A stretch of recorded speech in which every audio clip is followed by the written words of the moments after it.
करी, भगवान को बुलाया तो महाराज हमारे भगवान को कृपालु है। आज आए गजेंद्र पर महाराज कृपा की, उस ग्रह पर महाराज सुदर्शन चक्र से जैसे ही प्रहार किया उस ग्रह का आज महाराज अंत कर दिया।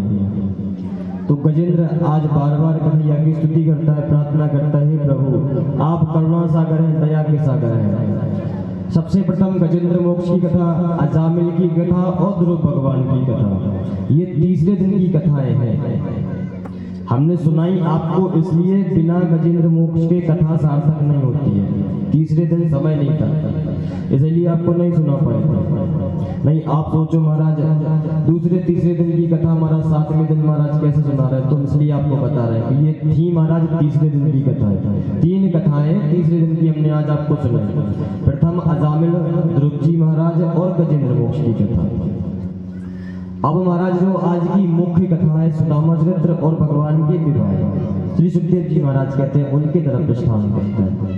तो हमारे कन्हैया के महाराज कल एक विवाह हुआ था, किसके साथ हुआ था?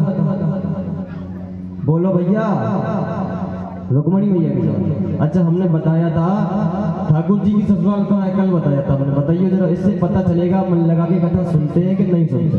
बताओ कहाँ है ठाकुर जी की ससुराल? बताओ, तुम बताओ।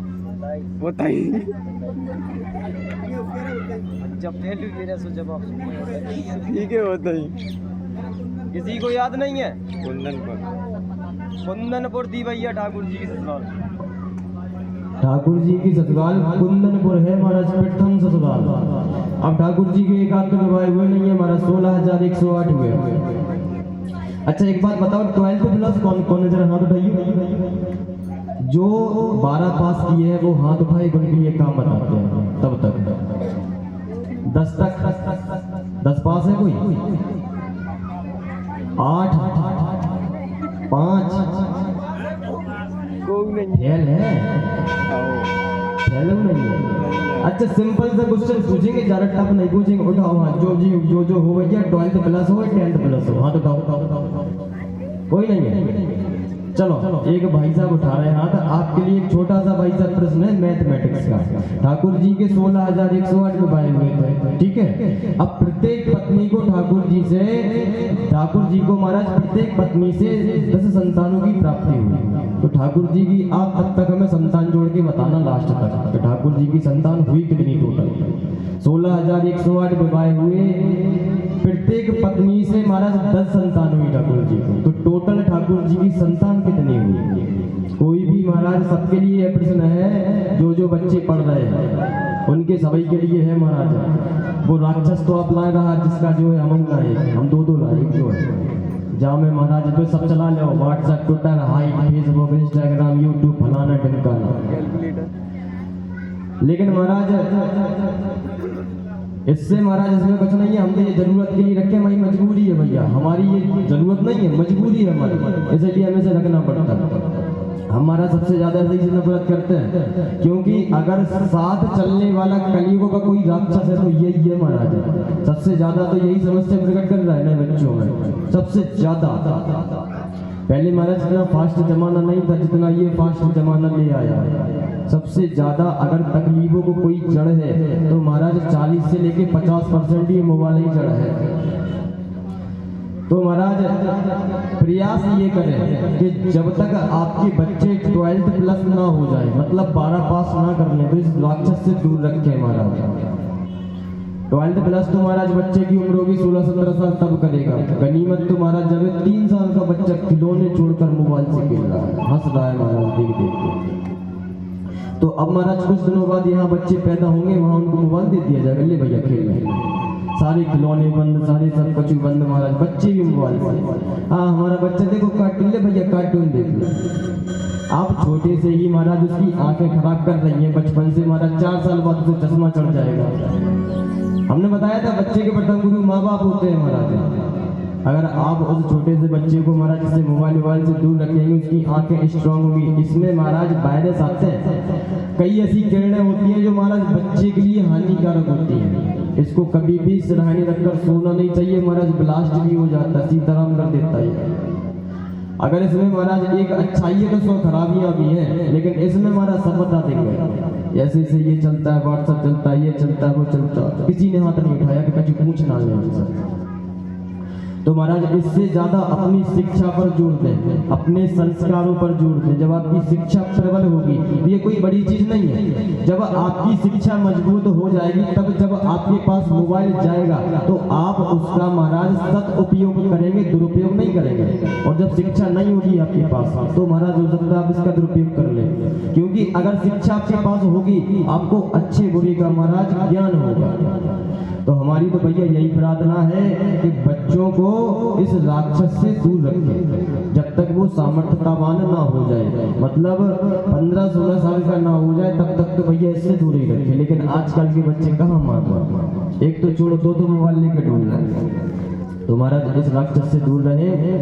तो अब ठाकुर जी की महाराज प्रथम विवाह हुआ था भीष्मक राजा की पुत्री मां रुक्मणी से, और उनकी ससुराल थी महाराज कुंदनपुर। दूसरा विवाह महाराज किससे हुआ कन्हैया का? दूसरी सुखदेव जी महाराज कहते हैं, सत्रजितम महाभावो साम्नाय शिवगं वजा कृष्ण प्रियाय कल्तरो साम्नाय शिशिका। महाराज एक राजा हुए जिनका नाम है सत्रजित। इनके पास महाराज एक ऐसी मणि है जो महाराज सोना देती है, 24 घंटे में 2 क्विंटल सोना। अगर आप उसकी अच्छे से पूजा करो तो ये 24 घंटे में महाराज 8 भर सोना, मतलब 2 क्विंटल सोना महाराज प्रदान करती थी। तो एक बार सत्रजित की सभा में महाराज कन्हैया पहुंचे और सत्रजित को कहा कि हे सत्रजित, इस मणि को आप मुझे दे दो, जिससे ये हम इसको राजकोष में महाराज जमा करवा दें, जिससे कि महाराज प्रजा का भला हो, उसके इनके पेटों का भरण पोषण हो। आज कन्हैया ने सत्रजित से वो मणि मांगी। कन्हैया ने अपने लिए वो मणि नहीं मांगी थी सत्रजित से, महाराज प्रजा के भले के लिए वो मणि मांगी थी, लेकिन सत्रजित ने मना कर दिया कि नहीं द्वारकाधीश भगवान, हम ये आपको मणि नहीं दे सकते, हमें क्षमा करें प्रभु, हम नहीं दे सकते। अब महाराज सत्रजित ने क्या किया, अपने छोटे भाई को महाराज को मणि दे दी। उनके छोटे भाई का नाम है महाराज प्रसेन। प्रसेन ने उस मणि को लेकर महाराज अपने गले में लटका लिया। लटकाने के बाद महाराज जंगल में शिकार खेलने गए। शिकार खेल ही रहे थे कि महाराज एक शेर ने महाराज उस प्रसेन पर प्रहार किया और प्रसेन महाराज वहीं मर गया। अब वो शेर ने महाराज वो मणि ले ली।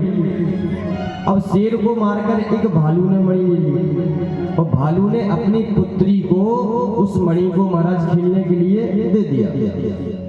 अब जब सत्रजित को पता चला कि हमारे भाई को किसी ने मारकर महाराज मणि को छीन लिया, तो कहा कौन मांगने आया था? बोले कन्हैया मांगने आया था। सत्रजित ने कहा कि अरे अरे, कन्हैया ने देखो कितना दुष्टता का कार्य किया है, एक मणि के कारण मेरे भाई को मृत्यु को प्राप्त करवा दिया और मणि भी ले गए। हमने मना कर दिया तो उन्होंने मृत्यु को प्राप्त करवा के छीन के ले गए। आज इतना बड़ा लांछन कन्हैया ने महाराज कन्हैया पे सत्रजित राजा ने लगा दिया। कन्हैया को जब पता चला, कन्हैया की आंखों में सुधार आने लगी, कहने लगे जो मैंने दुष्टता का कार्य किया ही नहीं है महाराज, उस कार्य का मुझ पर झूठा लांछन लगाया जा रहा है। आज कन्हैया को पूरी रात्रि नींद नहीं है। प्रातः काल उठे महाराज, उठने के बाद सबसे प्रथम महाराज प्रसेन को ढूंढा। प्रसेन को महाराज ढूंढने के बाद में देखा कि प्रसेन एक जंगल में मरा पड़ा है और प्रसेन के ही महाराज शरीर के पास से शेर के पद चिन्ह मिले, पांवों के चिन्ह। तो महाराज उनको देख देख के आगे बढ़े, तो आगे देखा कि शेर मरा पड़ा है। वहां से महाराज एक बड़े बड़े पांवों के निशान मिले भालू के। तो महाराज उनके सहारे और आगे बढ़े तो एक गुफा मिली जिसमें महाराज एक भालू बैठा है, उनकी पुत्री है महाराज, और वहां पर वो सुंदर उनकी वो लड़की महाराज, उनकी वो कन्या उस मणि से खेल रही है। ठाकुर जी महाराज गए उस भालू के पास, कहने लगे हे प्रिय, हे भगत, ये मणि आप हमें दे दो। तो भालू ने कहा ऐसी मणि नहीं देंगे, पहले हमसे युद्ध करिए। तो कन्हैया ने आज उन भालू से युद्ध किया। युद्ध महाराज जैसे शुरू हुआ, कन्हैया ने उस भालू की महाराज नस नस ढीली कर दी। भालू ने त्राही माम करने लगा, प्रभु हम समझ गए आप कौन हो, हमें क्षमा करो, हमें पता है आपने ये कौन सी लीला की है। ये भालू महाराज और कोई नहीं है, जामवंत जी है। और महाराज कभी भी एक सेवक की और एक स्वामी की कभी लड़ाई नहीं होती है, ये आपको पता होना चाहिए। कभी भी सेवक ये इच्छा नहीं रखता है कि अपने स्वामी से हम कभी लड़ाई करें। लेकिन फिर महाराज जामवंत जी ने लड़ाई ठाकुर जी से करी क्यों? हमने आपको हनुमान जी का बताया था कि स्वयं बंसी के रूप में ठाकुर जी के समक्ष हनुमान जी बता रहे हैं। ऐसे ही जब जामवंत जी से कहा राम जी ने कि मांगो तुम्हें क्या चाहिए, तो बोले प्रभु हमारी एक छोटी सी इच्छा है, हम आपसे लड़ना चाहते हैं। तो राम जी ने कहा हे जामवंत, इस अवतार में तो संभव नहीं है, लेकिन मेरा जो अगला अवतार होगा, कृष्ण अवतार होगा, हम उसमें आपसे युद्ध करेंगे। तो आज कन्हैया ने उन्हें जामवंत की महाराज ये इच्छा पूरी की। जामवंत जी समझ गए कि अरे ये और कोई नहीं है, हमारे प्रभु राम है, और कोई नहीं है। आज महाराज कन्हैया को जामवंत जी ने वो मणि दे दी, जो उनकी पुत्री है महाराज, उनका नाम है जामवती। हाथ जोड़कर महाराज कन्हैया के सामने वो जामवंत जी खड़े हुए, कहने लगे प्रभु हमें क्षमा करें, जो हमने आपसे युद्ध किया, हमें आपसे कुछ नहीं चाहिए। तो कन्हैया ने कहा मांगो जामवंत, कुछ मांगना चाहते हो? तो जामवंत जी ने कहा प्रभु हमें कुछ नहीं चाहिए, सिर्फ आपका भजन करते रहे, आप हमें ऐसा आशीर्वाद देके जाओ। हमने कहा था सच्चा भगत जो होगा महाराज कभी भी सोना चांदी मकान महल महाराज धन संपत्ति नहीं मांगेगा, भगवान से भगवान को मांगेगा, उसकी भक्ति को मांगेगा। सच्चा भक्त वही होता है। और जो महाराज डिमांड करे प्रभु सुख संपत्ति करेगा, रोज की आरती है महाराज, कष्ट मिट जाएगा, सुख भी आ जाए संपत्ति भी आ जाए, दो अगरबत्ती से। सबसे प्रथम तो अगरबत्ती जलानी नहीं चाहिए, हमने बताया था आपको। अगरबत्ती में होता है बांस, और बांस होता है अशुभ, न प्रभु को सामने लगानी चाहिए अगरबत्ती, न अपने घर में जलानी चाहिए। अगरबत्ती से बढ़िया धूप बत्ती ले आओ, या फिर आपके गांव में बहुत भैंसियां हैं, बहुत छिड़िए हुए हैं, बहुत भीड़े हुए हैं, सो मठा भाओ, वहाँ में से घी निकालो और एक सुंदर दिया बनाओ, और दिया से महाराज घी के दीपक से सुंदर कन्हैया की आरती करो, सबसे बड़ी। अब महाराज शहर वालों को तो महाराज खाने ही को नहीं है, तो भगवान को कहाँ से? जीव भी महाराज बड़ा स्वार्थी है, अगर खाने को नहीं होगा तो भगवान को भी महाराज नहीं चढ़ाएगा। तो आप पे तो ठाकुर जी ने कन्हैया ने कृपा कर रखी है महाराज, बढ़िया से भैंसियां हैं, गाय माता भी है महाराज, सब है। तो ये महाराज अगरबत्ती को त्याग के सुंदर दीपक से कन्हैया की आरती उतारो। अगरबत्ती में बांस होता है जिससे दोष लगता है। अगर रोज रोज आप अगरबत्ती अपने घर में जलाएंगे, बांस जलाएंगे, तो महाराज कहना तो नहीं चाहिए, लेकिन अल्प मृत्यु का योग बनता है। तो आदि से महाराज सबसे प्रथम अगरबत्ती का महाराज त्यागन करें, धूप बत्ती या दीपक से कन्हैया की सेवा करें। जो भी भगवान की आप सेवा करते हो उनकी सेवा करें। तो यहाँ महाराज आज ठाकुर जी ने जामवंत जी की इच्छा पूरी की। तो जामवंत जी ने कहा हमें प्रभु और कुछ नहीं चाहिए, हमें और कुछ नहीं चाहिए, सिर्फ हमारी एक इच्छा है। क्या है? बोले हमारी जो पुत्री है ना जामवंती, आप इससे विवाह कर लो तो हम पुत्री ऋण से महाराज ओझल हो जाए और सुंदर कन्हैया का आपका भजन करें। तो आज दूसरा विवाह कन्हैया का हुआ जामवती महारानी से। तीसरा विवाह किससे हुआ? जब महाराज कन्हैया मणि लेके गए सत्राजित के पास, सत्राजित ने जो लांछन लगाया था कि कन्हैया ने मेरे भाई को मारकर वो मणि ले ली, तो आज जैसे ही जब मणि लौटाई सत्राजित को जब पता चला कि ये मणि कन्हैया ने नहीं ली थी, तो महाराज आज वो सत्राजित राजा चरणों में गिर पड़े कन्हैया को, कहने लगे त्राही माम क्षमा करो प्रभु। तो आज कन्हैया ने उन पर भी कृपा की। सत्राजित ने कहा अगर आपने हमें क्षमा कर दिया हो तो हमारी जो पुत्री है ना सत्यभामा, आप उनसे प्रभु विवाह करें। तो आज तीसरा विवाह हुआ महाराज कन्हैया का सत्यभामा जी से। चौथा विवाह हुआ महाराज कालिंदी यमुना जी महारानी से, और पांचवा विवाह हुआ मित्रविंदा से, छठवां विवाह हुआ महाराज नगविधि से, सातवां विवाह हुआ भद्रा से, आठवां विवाह हुआ लक्ष्मणा से। आज 8 विवाह कन्हैया के संपूर्ण हो गए। अब 16,100 जी कैसे बचे? एक महाराज राजा हुए जिनका नाम है भौमासुर। पृथ्वी से महाराज उत्पन्न हुए, भूमि से, इसलिए उनका नाम है भौमासुर महाराज। उनका एक संकल्प था कि 20,000 राजकन्याओं का हरण करेंगे। हरण करने के बाद एक साथ महाराज उनके साथ गंधर्व विधि से विवाह करेंगे। तो अब तो ये भौमासुर महाराज राजा जाते बड़े बड़े राजघरानों में, महाराज राजघरानों की जो महाराज कन्याएं होती उनका हरण करके अपने महाराज बंदी गृह में उनको कैद कर लेते। ऐसा होते होते होते होते महाराज 16,100 राजघरानों की महाराज राजकन्याएं हो गई। अब महाराज ये सभी हाथ जोड़कर नित्य कन्हैया को पुकारे, नित्य कन्हैया को बुलाएं कि हे प्रभु हम पर कृपा करो। जिस दिन भी अगर 20,000 हो गए तो हमसे विवाह कर लेगा, और महाराज ये इतना बड़ा राक्षस है, अगर हमारा इससे विवाह हो गया महाराज तो हम जीते जी मर जाएंगे। तो हमने बताया था हमारे कन्हैया तो महाराज कृपा के सागर है, कृपा के सिंधु है महाराज, करुणा के नायक है। आज जैसे ही महाराज उन राजकन्याओं ने महाराज हाथ जोड़े और कन्हैया को बुलाया, प्रथम वश्रेष्यते द्वितीये हृदयो तृतीये शिवरूपे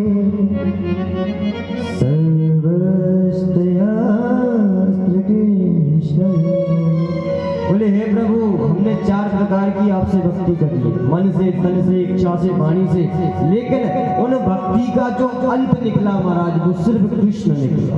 तो हे प्रभु अगर आप हमें अपना बालक दास अगर समझते हो तो प्रभु हम पर कृपा करो और महाराज इस नीच से हमें बचाओ। तो आज महाराज कन्हैया ने उन महाराज राजकन्याओं पर कृपा की, महाराज प्रकट हुए भौमासुर के महल में, भौमासुर का उद्धार किया। और भौमासुर का उद्धार करने के बाद उन राजकन्याओं से कहा, हे राजकन्याओं जाओ अपने अपने घर, आज से तुम आजाद हो। तो उन राजकन्याओं ने कहा कि हे प्रभु हम इसकी शरण में रहने के बाद, ऐसे राक्षस की शरण में रहने के बाद कौन हमसे विवाह करेगा? ये संसारिक जीव है महाराज, इनने मैया सीता को नहीं छोड़ा। मैया सीता पर लांछन लगा दिया तो हमारी औकात क्या है? प्रभु हमें कोई नहीं अपनाएगा, कोई भी नहीं। हमने सच्चे हृदय से, सच्चे मन से आपको पुकारा है। पहले आपने हम पर अगर इतनी कृपा की है तो एक प्रभु और हम पे कृपा कर दो, आप ही हमसे विवाह कर दो। तो कन्हैया ने कहा, हे देवी हमारे 8 विवाह पहले से ही हो गए। तो महाराज उन राजकन्याओं ने कहा कि आपके महाराज 8 क्या 8,000 भी विवाह हो जाए, आप जगतपति हैं, सारी दुनिया के पति। अगर प्रथम पति हमारा और आपका कोई है तो हमारा स्वयं परमात्मा श्री गोविंद भगवान प्रथम पति वही है। तो उन गोपियों ने कन्हैया से कहा, तो कन्हैया ने आज महाराज उन कन्याओं पर कृपा की, महाराज गंधर्व विधि के साथ महाराज सूक्ष्म वेद मंत्रों के द्वारा उन राजकन्याओं से महाराज 16,100 राजकन्याओं से महाराज विवाह किया। ऐसे कन्हैया के 16,108 विवाह संपन्न हुए। अब एक बात बताओ, सो हमने आपको 16,108 सारे विवाह की महाराज कथा सुनाई, इसमें कहीं भी कन्हैया ने कहा कि भैया हम आपसे विवाह करना चाहते हैं? कहा? नहीं कहा। लेकिन लोग कहते हैं महाराज कन्हैया ने 16,108 करे, हम 2 ही कर ले। उनने गिरिराज भी धारण किया था, तब 2 किलो को पतला उठा मान जाए। अब महाराज सबसे पहले हुआ था मैया रुक्मणी से, तो उन्होंने पत्र लिखा था कि आप आए नहीं और खबर भी नहीं, खत लिख के भेजी तमाम। महाराज दूसरा हुआ जामवती से, जामवती के महाराज जो पिता थे उन्होंने कहा। तीसरा सत्यभामा से महाराज सत्राजित ने कहा था। यमुना महारानी प्रार्थना की, महाराज मित्रविंदा ने प्रार्थना की। कन्हैया ने एक भी विवाह महाराज अपनी इच्छा से नहीं किए, सिर्फ कृपा करी है। जो उनकी शरण में आ जाता है महाराज वो कृपा करते हैं, क्योंकि एक बार जीव जब उनके शरण में पहुंच जाता है तो महाराज वो अपने आप से अलग नहीं करते। ये महाराज जीव का स्वभाव है कि जहां पर महाराज इनका स्वार्थ बना वो महाराज वहां पर चला जाता है। लेकिन भगवान का ये स्वभाव नहीं है। भगवान ने अगर एक बार पकड़ा तो पकड़ा, छोड़ते नहीं है महाराज। तो ऐसे महाराज कन्हैया के 16,108 विवाह संपन्न हुए। अब सुंदर कन्हैया की सभी पत्नियां और कन्हैया सुंदर महाराज महल में रह रहे हैं महाराज द्वारिका में। नारायण नारायण नारायण करते हुए महाराज नारद जी पहुंचे। नारद जी ने सोचा महाराज चलो लड़ाई करवाएं ठाकुर जी की और ठाकुर जी की पत्नियों की, क्योंकि ठाकुर नारद जी का काम ही है ये। और नारद जी सो नारद जी है ही है महाराज, हर गांव में नारद जी है, एक आदमी में दो चार जो कर्रे नारद है, नैकाद नारद नहीं। खुद को उनको भक्ति करनी नहीं है महाराज, दूसरों को करने नहीं देंगे। इनको पता है दोहरा पाप लगता है। सबसे प्रथम तो महाराज खुद नहीं करते हैं उसका पाप। अच्छा जो पुण्य कर रहा है, कथाएं सुन रहा है महाराज, उनको रोकते हैं तो महाराज उसका भी पाप उसे नहीं जाता। तो हमारे प्यारे श्रोताओं महाराज नारद बनने का प्रयास ना करें। नारद आप बिल्कुल ना बने। अगर आपको बनना है तो सबरी बने, बनना है तो महाराज मीरा बने। मीरा का भाव देख लीजिए आप, मीरा जैसा चरित्र किसी को नहीं। मीरा ने महाराज सारा साम्राज्य छोड़ दिया था कन्हैया के लिए। सिर्फ मीरा जी की एक हमें बहुत सुंदर बात लगती है, मेरे तो गिरधर गोपाल दूर जाना कोई। राणा आग लग जाए तुम्हारी ऐसी माया में, राणा आग लग जाए तुम्हारी ऐसी धन में, दौलत में, महलों में आग लग जाए। मेरे तो पास सिर्फ अगर कोई धन है वो सबसे बड़ा धन वही है, सिर्फ गिरधर गोपाल का महाराज। तो महाराज अगर भक्ति करनी है, अगर मीरा जैसी आपने 1% भक्ति करनी है, उसी में आपका कल्याण है। मीरा जी ने सच्चे हृदय से कन्हैया को महाराज भक्ति की थी, कन्हैया की सच्चे हृदय से। और पता है कैसे करी थी? ठाकुर जी की महाराज ऐसी ही छवि थी, उन्हीं को लिए महाराज खेलती थी, उन्हीं को लिए भोजन करवाती थी। तो आज मीरा को महाराज याद किया जाता, मीरा को गाया जाता है, भक्तों की श्रेणी में आती है महाराज। और अगर मीरा भी महाराज ऐसे ही कहती महाराज स्वर्ग परोचाए, जिसके मन में भाव होता है, जिसके मन में भक्ति होती है, वो महाराज मीरा बनता है। महाराज कुछ है जो हमसे कहते हैं महाराज, हम चर्चा कर चुके हैं महाराज उनकी, जिनसे कथा नहीं करवानी चाहिए, लेडीज कथा महाराज कहीं कहीं मिल जाती है, कहती है महाराज जी हमारे मन में भाव आया, भक्ति आई, सही है महाराज हम कथा करने लगे। तो हम उनसे कहते हैं भैया कितनी भक्ति आई? बोली बहुत। तो हमने कहा फिर एक काम करो 21 कथा निःशुल्क करिए बिना पैसे के। हमने कहा क्यों मूर्ख बनाती हो? भक्ति भाव मीरा के अंदर आया था, जिसने महाराज सारी मोह माया को त्याग कर सिर्फ हमारे कन्हैया को हमारा सर्वस्व मान कर कहती थी हमारे तो गिरधर गोपाल तू जाना चाहिए। लेकिन तुम महाराज ढोंग फैला रही हो और उल्टा माया को बढ़ावा दे रही हो। बताया था तो भक्ति महाराज मीरा जैसी करनी चाहिए। कभी भी महाराज सच्चे एक भक्त को अपने स्वार्थ के लिए उसका नाम लेकर बदनाम नहीं करना चाहिए। याद रखना एक हमारी बात है। लोग बदनाम करते हैं महाराज भक्तों के, हमें महाराज मीरा का भाव आया इसलिए हम कथा करने लगे, इसलिए हम प्रवचन करने लगे। कभी भी महाराज एक सच्चे भक्त का नाम लेकर अपने आप को सही साबित नहीं करनी चाहिए, कभी भी बड़ा पाप लगता है। थोड़ी देर के लिए तो महाराज आपका कितना जीवन होगा? कलयुग में महाराज सब केमिकल खा रहे हैं, ज्यादा से ज्यादा 50 साल 60 साल। झूठ बोलोगे महाराज धर्म स्थलों पर बैठकर, व्यास गद्दी पर बैठकर, कीड़े नहीं पड़ेंगे महाराज, प्लास्टिक के कीड़े पड़ेंगे जो दवाई से भी नहीं मरेंगे, याद रख लेना। तो महाराज आप ददरी के तो भगत है महाराज, समझदार है, आपको ये बताने की आवश्यकता नहीं। तो भाव महाराज मीरा जैसा लाओ, भक्ति महाराज सबरी जैसे लाओ महाराज, इंतजार सबरी जैसा लाओ, और भाव गोपियों जैसा लाओ महाराज। इंतजार हो तो सबरी जैसा महाराज, सेवा हो तो हनुमान जी महाराज जैसे। फिर देखिए आपके कृपा में महाराज भक्ति में कितना आनंद आता है।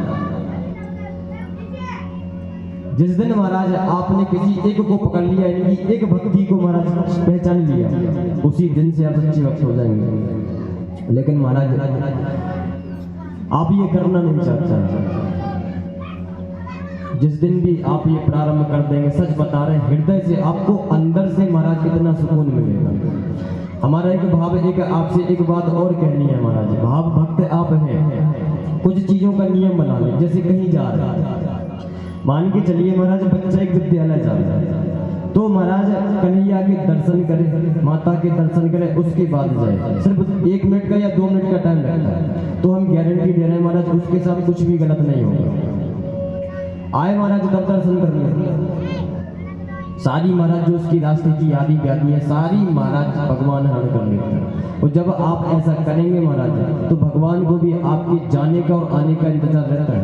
अच्छा, कभी भी आप भगवान से कह के जाना कि प्रभु, सीताराम भगवान से कह के जाना कि प्रभु मुरई तक जा रहे हैं और आ रहे हैं थोड़ी देर से।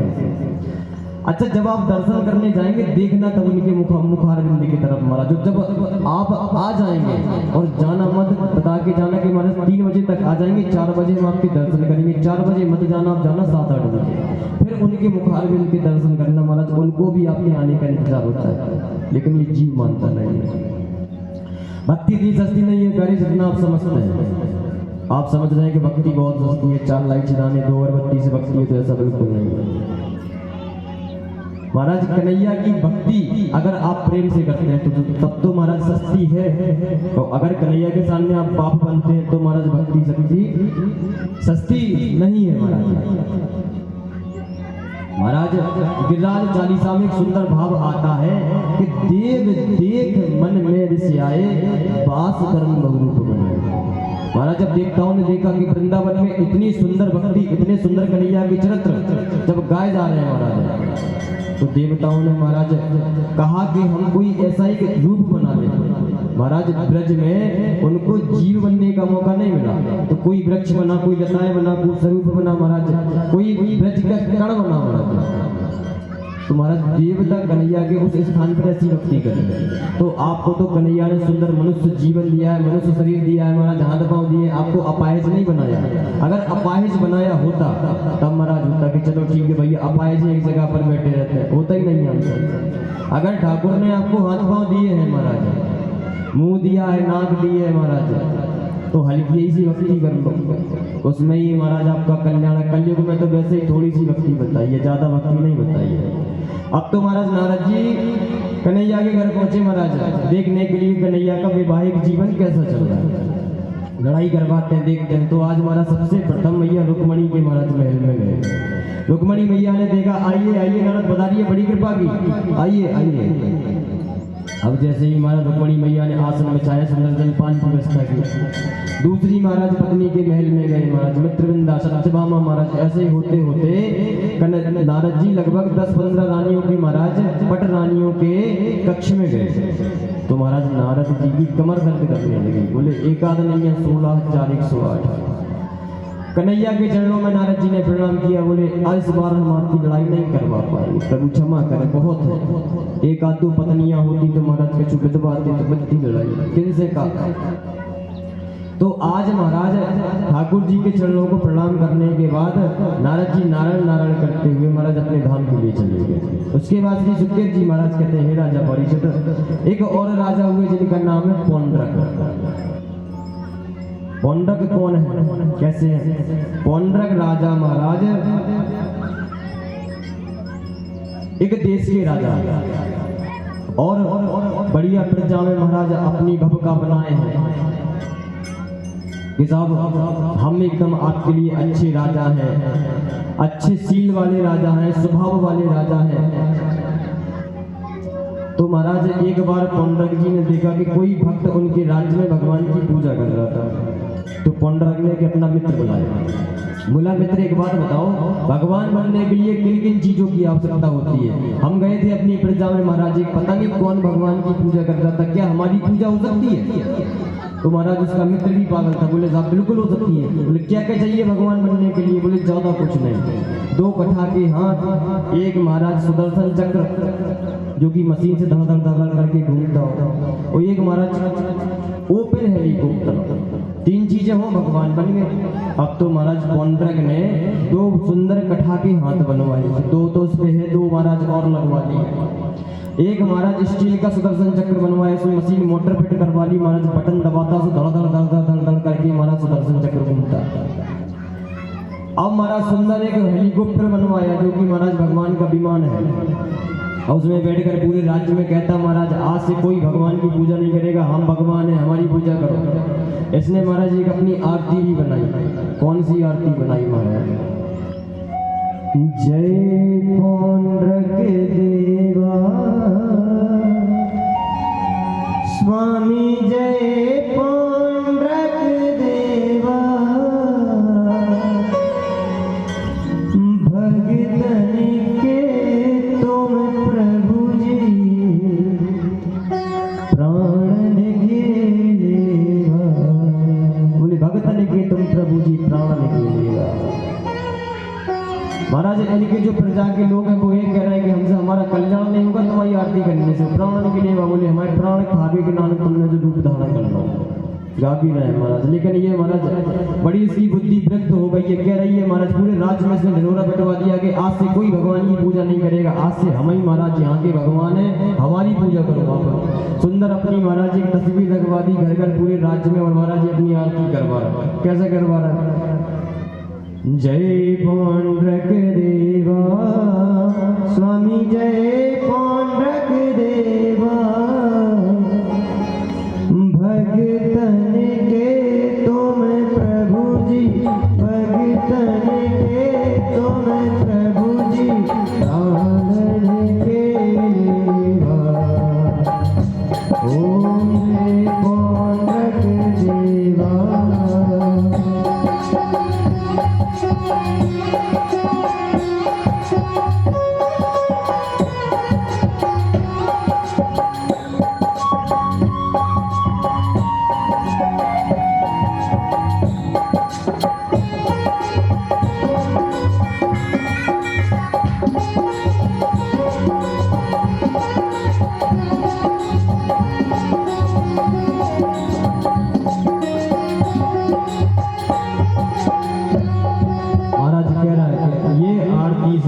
हमारी आरती किया करो महाराज, भगतन के तुम प्रभु जी प्राण के लिए।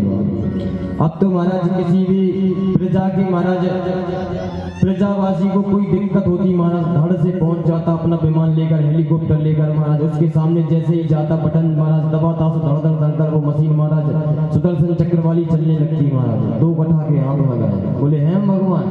अब महाराज जो प्रजा के उसके प्रजा के लोग हैं वो मजबूरी में कह रहे हैं कि आओ साहब हो भगवान, अगर नहीं कह रहे तो महाराज ये मार दे।